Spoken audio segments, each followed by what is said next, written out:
Hello, and welcome to Melissa Valentine's Nursery.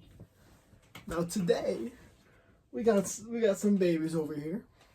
I was thinking we should do a little bit of a food check. So let's see what they're eating. And I'm wondering, all right. Now, here we got the mac and cheese, right? And me and Sandra, we were talking about salt and butter. I think that I'm gonna add some of that salt and butter in here. You know what I mean? I didn't even touch their food. Sorry, Quinn. But I'm gonna put some salt and butter in here, maybe. But besides that, she got the right idea. You know what I mean? Get some mac and cheese right there. In the drink. I'm not exactly sure what's in the drink. It was just a concoction, but it should be safe. I'm gonna call it safe. Yeah, let's see what we got here on the other baby now. You see now I'm not sure which sculpt this one is here. It's not a usual sculpt, unlike the Quinby, but we're gonna see what she's eating. All right. Now here it looks like some Cheerio. Now, when it comes to being on a cruising lifestyle, hopefully we could bring Sandra to a cruise. Hopefully we could salt and butter everything. But when it comes to like cruising lifestyle, sometimes you can't exactly get the best. You know what I mean? Sometimes we gotta get them off-brand Cheerios, and that's all right. Sometimes we gotta go between skim milk, whole milk, 2%, 1% within 1 week. Because it just goes fast with all these babies in here. You know what I mean? Yeah, so it looks like they got some Cheerios here. I mean, maybe if they're extra good, I'll get them the Oreo one, maybe. The Oreo infused ones. And here, now, remember what I talked about with the milk and stuff? So right there, we got some whole milk in there, but here we got some skim milk. You know, it's tough. You know, we were pouring it, and I was pouring it, and, you know, the whole milk ran out. So we had to put skim milk in here. I'm sorry, but your taste buds are going to be confused. I'm sorry. It's the best I can do. Now, let's take a look at what the third one's doing now. The third one, no, this one's confused, but got the spirit, right? This one is trying to be healthy with a banana, right? But, you know, trying to eat it from the center. Now, sure, this is a really hard banana to peel, sure. I mean, we had to get it on at a produce store. We got clearance for produce, so we got this from the clearance section of produce. Don't ask us how they determine clearance. They just somehow do. I don't know. It's like wizardry. Yeah, so I was a little confused, but they got the spirit. And for the drink, now this one here wanted banana smoothie, and I'm like, listen, we ain't got the money for that. You know what I mean? Like, we ain't a banana with the peel on. We don't got that. So instead, what I had to do was I was looking out, driving down the side of the road, and I saw some banana trees. So, actually, looking back, I don't know why I actually went to clearance if I could have just did this, but I had to climb one of the banana trees, and I got some banana. So I got fresh banana here for a banana smoothie, but she's eating produce clearance bananas. You know what I mean? It's tough out here, you know? It ain't easy. Now for dessert, they got a shared dessert. And the way I go about this dessert, so they're splitting it across 3. It's only a little bit. We do what we can do. And this was interesting because, once again, we're a little tight with it. So I had to travel 7 different continents for this, right? So first, starting in North America, I had to I had to fight a Karen for one of the fruits, right? Because there's 7 different fruits that go into this, right? First fruit, I had to fight a Karen. You know, the Karen was getting mad because I was breathing air. So, you know, I mean, you know, I would try to stop breathing air, but I can't because I couldn't live if I don't breathe air. So I was like, this Karen, I gotta take the fruit from her. Next, I'll have to go to South America. Now, South America, it wasn't that bad. I had a few cartel run-ins, but hey, I was willing to work something out. I found a way to be cool with them, and they gave me the fruit that I needed. So, it surprised me that worked out. Next, I had to go to Europe next. Now, Europe, it was difficult because the fruit I needed was all the way on the top of the Eiffel Tower. So, I had to find someone else willing to drive a helicopter for free, but I couldn't do that. So, what I did, I went to a abandoned mechanic shop, and I found an engine, so I had to rebuild the engine to build a helicopter to take it all the way to the top of the Eiffel Tower to bring it down. That'd be the third fruit. Now the fourth fruit, I went to Africa, right? And I was told by a prophet in Africa, or a psychic. I don't know if it was a prophet or a psychic. I was just looking for the fruit, really. But they told me if I walk out in the Sahara for 30 days, for 30 nights, the next day I will come across the fruit. So I went. And one day, after the 30th night, so the 31st day, I look up and an oasis appeared. And that oasis, there was all these gold and riches and stuff, but I went past it and just grabbed the fruit and left. We gotta hustle here. We don't got time for valuable artifacts. We gotta keep going. So from there, make sure I hit every continent here. So from there, we head over to Asia, right? Because that'll be our 5th by this point. Asia will be the 5th. So yeah. So over there now. So you know how you got these Buddhist monks, right? So these Buddhist monks, they have this special skill, or this, so where they can grow this special fruit, and we'll call it the monk fruit, but it's not the type you buy at the store. It's like literally a fruit maintained by monks. Like it's monk fruit to the highest degree. It's more monk fruit than monk fruit. So I had to go up there, and they said for 3 months I gotta live the Buddhist monk way. I can't indulge in nothing. I gotta just be in monk mode, basically. So for 3 months, I had eye-opening experiences. I talked with the gods and the goddesses for a bit. Got to see some mythology play out. And it was a spiritual awakening, but I didn't have time for that because I was looking for my fruit. So, just like with the riches in the oasis, I got the monk fruit. I wish the monks farewell for taking care of me for 3 months. I ain't heartless now. And I went. Now not finally.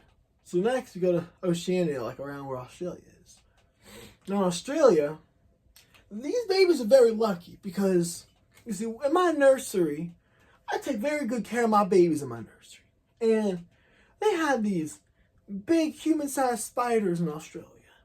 And one day, one of the biggest spiders, huge, probably the webs are probably bigger than this room. And they had the fruit in the center. And this is a very rare fruit now. If you go to a regular shop, they're going to be charging you probably about $100,000 or more for this fruit. So I went to a spider, and I was like, knowing how big you are, don't BS me, you probably talk. You big. I mean, there ain't no way. After a while, it started talking, which I don't know if that means there's something wrong with me or nature, but we'll just stick with it. Talked, and we'll just say it's nature. I think I'm good. So I had to climb up to hear it better, and it told me like, well, it wanted a sacrifice for the fruit, and I was like, well, I'm not sacrificing my babies, you know, I'm a baby. I ain't sacrificing my babies. So what they wanted was they wanted me to build a new web. Now, thankfully, back when I was at the monks taught me how to weave really well. So I told it, listen, I can weave you a nice big web. It'll be even bigger and nicer than this one. And all I want is that fruit. So the spider agreed. I told it, before I build this, would you like to go to anywhere? So maybe New Zealand or something. Like, do you want to move out a little bit? He said, nah, Australia's fine. So I was like, okay. So I found a dense area in the jungle where there was a lot of trees there. And I sat there for a month building and weaving in the Buddhist way. I was staying true to my monks. And sometimes when I would meditate, sometimes I would be able to speak with the monks, you know what I mean? Because we had that spiritual connection, so sometimes we would talk through spiritual connection a little bit. And they would help guide me. So what happened was, after that web was weaved and stuff, I told the spider, okay, listen, I'm going to grab the fruit, I'll walk with you to your web, we'll make sure you like it, if that's good, I'll walk off with the fruit and we're good to go. We went, the spider liked it. The spider actually said, like, that it's so good that it doesn't even feel like antagonizing Australians anymore. You know, like, that spider was content. So I not only did I help the people of Australia, or the spider, but the people of Australia. That's what I meant to say. I make my words up there.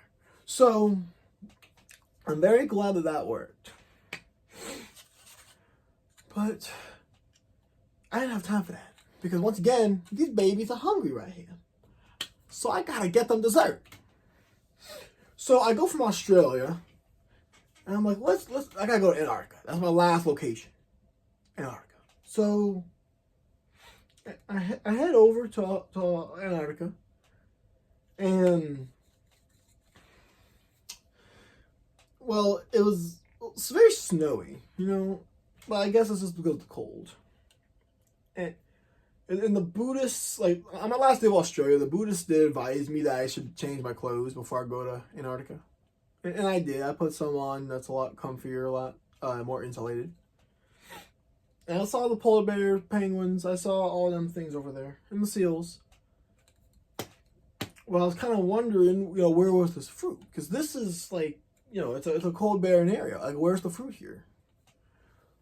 So I was walking through. I had nothing else to do. I mean, I had all the time and none of the time in the world at the same time.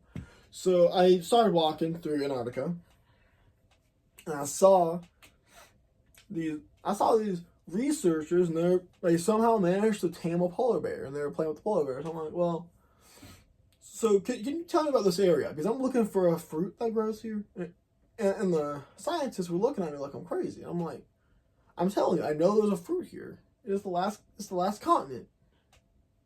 So I talk with them a little bit, and they talk about this mysterious ice cave that formed. So I'm like, can I go there? And they were like, well, you know, we're done researching it, so yeah, you can go there. It's on break before you go back there. Just don't mess things up. So I'm like, okay. So I go in there, and when I get down there, I see it's like this ice cavern. At the end is the fruit, but between me and the fruit, there's a den of polar bears there. So I'm like, well, these polar bears, I'm sure they probably go after seals if they can, but what if instead of seals, what if I got like some Navy SEALs or something? You know, like, I mean, you got like SEAL animals, we got Navy SEALs. So what I did was I was like, well, let me see if I can get some assistance here by some Navy SEALs. I went to the researchers and I sent an email to the U.S. government saying, hey, I need to get a fruit to build a dessert for one of my babies, or for multiple of my babies. So I need you to help me. I will say, I was surprised. I think they're doing better than Amazon is because they did same day delivery, all right? Same day, the Navy SEALs were there within like an hour or two. It's crazy. You know what I mean? It's crazy. So we go in there. Listen, can you take the payment as just like the polar bears repayment? I don't know. Like I don't know what the Navy SEALs want. I don't know. And I guess they were fine with it. I mean, they didn't say nothing. So we got through the polar bears, and I finally got the last fruit. And on the way back, the Navy SEALs were like, yo, you want to ride back with us? We'll take you in the helicopter. We'll take you back home. So I'm like, all right, let me just say bye to the researchers first. Let me say bye to the pet polar bear. Maybe I'll pet and cuddle him a little bit, and we'll be good. So I go and I do that. I get on the helicopter, and we're riding. Well, as we're riding, we got a little bit of engine malfunction, right? So we're like, we got to bail because we about to hit the water. So we got our parachutes, we deploy it. But what'd you know? We end up landing on a cruise ship. So I'm like, well, I guess I'll just be on the cruise ship then. I'll get my salt and I'll get my butter. And I'll start salting and buttering all my food on there.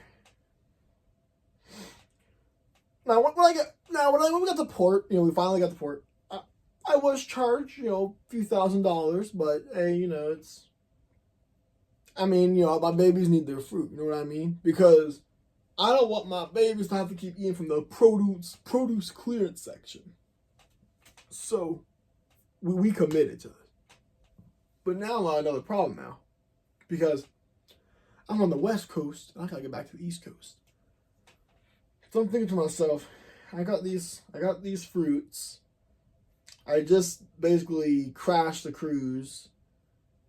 Well, crashed on the cruise, and then we got back to port. Yeah, I crashed there for a few days. That's what I mean. Like, we didn't mess the cruise up or anything. So I'm like, well, we gotta get back to the East Coast. So to get back to the East Coast, I was thinking we could probably do public transport, but problem is the middle of America isn't exactly the most. There's not the most roads. So I was thinking to myself, okay, so we can only take it so far. So what are we gonna do from here? Well, would you know, right? It just so happens that there is a doll convention going on nearby, over up in the West Coast. I want to say it's either in Cali or Washington. I can't remember which state it's hosted. But I went there. I went to the doll show and I ran into some people. I ran into Sandra. Ran into Carla. I ran into Tiny. And I feel like there's one more. The name just escaped me. I ran into Janet as well. I ran into all of them. And I was like, let's. I need some help getting back. Can someone, get me on a ride here? And we all decided that we all gonna go. Well, I decided to go on a vacation on the East Coast. That way we can all agree on something there. So we all decided, all of us, we went over to East Coast. We partied a little bit. We had a doll party.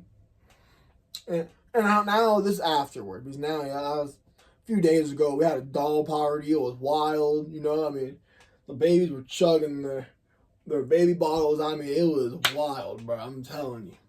But I finally got back here. And after the party, I'm like, well, I think my babies, I think they need the dessert. Because they've been waiting at this point for about half a year for the dessert. And hopefully they don't feel abandoned. I came back. I didn't abandon them. It's just I was long for a pretty long duration. Now we got multiple of these, but I ration it out because, like I said, it took like half a year to do all this. But they got their dessert. And I'm happy because now they can eat whatever they want, and they got dessert. And they don't. It'll be a good amount of time until I have to go out for another 6 months and do it again. Now, if you enjoyed my story of getting fruits, all originating from just an initial conversation about what they're eating, let me know in the comments. Make sure you like, subscribe, share, hit the bell, do all them wonderful things, because once again, I went out for 6 months for this thing, right? For 6 months. And while it is true, I got to meet my friends. It is true. And I'm thankful for that. But 6 months is a long time to go, especially when you crash from a helicopter. But it was a change. I got to see riches, even though I didn't take the riches because I was too focused on the fruit. I got spiritually awoken, but I was a little too fixated on the fruit. Though I dabbled in it just to ask for some help. But yeah, so hope you enjoyed the video. Like I said, like, subscribe, share, comment, do the bell. And have a wonderful day.